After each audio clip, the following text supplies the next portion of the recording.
the invisible signals that move trillions overnight. Nothing explodes, nothing collapses, and yet, by morning, trillions have already changed direction. This matters now because modern markets no longer wait for announcements. They respond to signals, tiny shifts in tone, timing, and expectation that travel faster than headlines ever could. What moves money today is rarely obvious, rarely spoken, and almost never dramatic. It is quiet, technical, and decisive. To understand this, we have to abandon the idea that markets react to news. They react to interpretation. The same statement can stabilize one day and destabilize the next. The difference isn't content, it's context. Signals only work when the system is primed to receive them.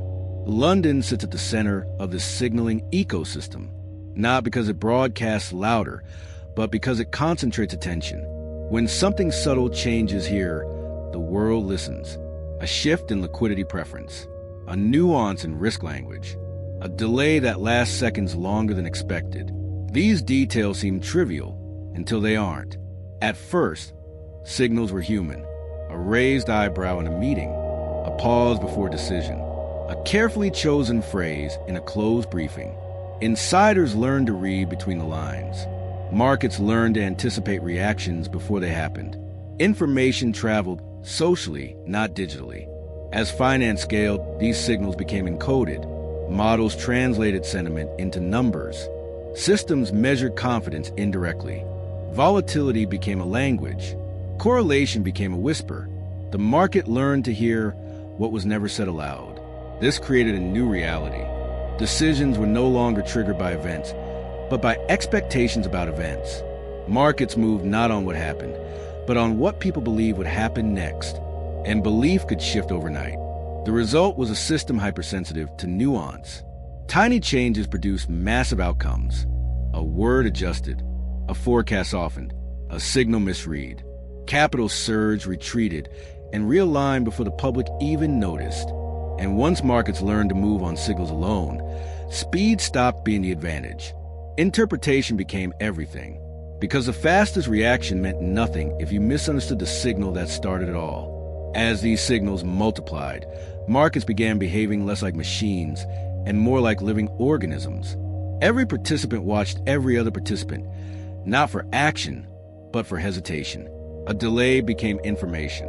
A lack of response became a warning. Silence itself turned into a signal. The market learned to read absence as carefully as presence. London's role deepened here. The city became a reference point, a place where signals were not created deliberately, but detected early.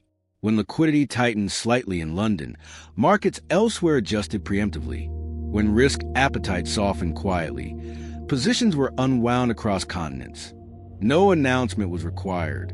The system moved on instinct. This created a hierarchy of awareness. Those closest to the signal reacted first. Those further away reacted to the reaction. By the time headlines appeared, the movement was already complete. The public saw outcomes. Insiders saw patterns. Technology accelerated this gap. Algorithms were trained to detect micro changes humans could barely perceive. Price movements measured in fractions became meaningful. Correlations shifted. Volatility spiked without explanation. Machines didn't need stories. They needed deviation. But machines didn't replace human judgment. They amplified it. Because behind every model was an assumption. Behind every threshold was a belief about behavior. When those beliefs aligned, signals cascaded smoothly. When they didn't, confusion spread. Markets lurched not because something happened, but because something felt wrong. This was the early conflict taking shape. Signals moved faster than understanding. Reactions outpaced reasoning. Confidence became fragile because it rested on interpretations few could explain. The system worked brilliantly when expectations aligned and violently when they didn't. And as more capital followed signals instead of fundamentals, the market began reacting to itself. A feedback loop formed. The signal moved the market. The movement confirmed the signal.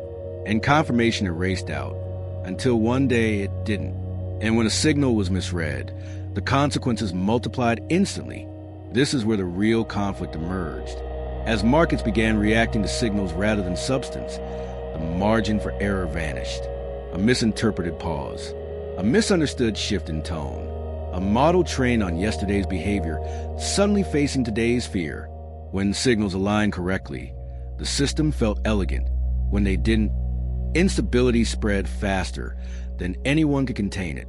London saw this tension first, because when signals originate everywhere, but converge in one place, distortion becomes inevitable. Not every signal was meaningful. Not every movement deserved a response. Yet the system treated them equally. Capital moved reflexively, without asking whether the signal was noise or truth. This created a dangerous acceleration. Traders reacted to algorithms. Algorithms reacted to traders. Institutions reacted to volatility itself. The market stopped asking why and focused only on what. Prices moved because prices were moving. Liquidity vanished because liquidity was expected to vanish. Fear fed on anticipation, not reality. During moments of stress, this loop became visible. Flash crashes appeared and disappeared in minutes. Entire markets convulsed without a clear cause. Post-event analysis searched for explanations that didn't exist. The truth was simpler and more unsettling. The system had become too sensitive to its own reflection. Inside the city, leaders recognized a risk. Signals were powerful, but unchecked, they could destabilize everything. The same mechanisms that allowed markets to self-organize could also push them toward chaos. Speed no longer guaranteed accuracy. Silence no longer guaranteed stability. Intervention became necessary, but intervention had to be invisible. Institutions slowed systems deliberately. Thresholds were adjusted. Circuit breakers were refined. Human judgment was reintroduced at key points, not to control markets, but to dampen feedback loops before they spiraled out of control. This wasn't about stopping movement. It was about restoring meaning, because a signal without context is just noise, and noise, amplified at scale, becomes panic.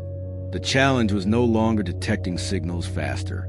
It was knowing which ones deserved attention, and which ones needed to be ignored. The climax came not with a single crash, but with a realization. Markets were no longer responding to reality. They were responding to expectation. And expectation had become dangerously self-referential. London adjusted quietly. The city did not try to silence signals. It learned to contextualize them. Systems were redesigned to introduce friction, where speed created instability. Human oversight returned at moments where automation amplified noise. Communication between institutions became more deliberate, less reactive. The goal was not to slow markets down. It was to slow interpretation down. By separating meaningful signals from background noise, the system regained balance. Volatility did not disappear, but became intelligible again. Movements once driven by reflex were re-anchored to context. Confidence returned, not because uncertainty vanished, but because uncertainty became manageable. This resolution reshaped modern finance. Signals still move trillions overnight, but now, fewer of them matter. The most powerful shifts are not the loudest ones.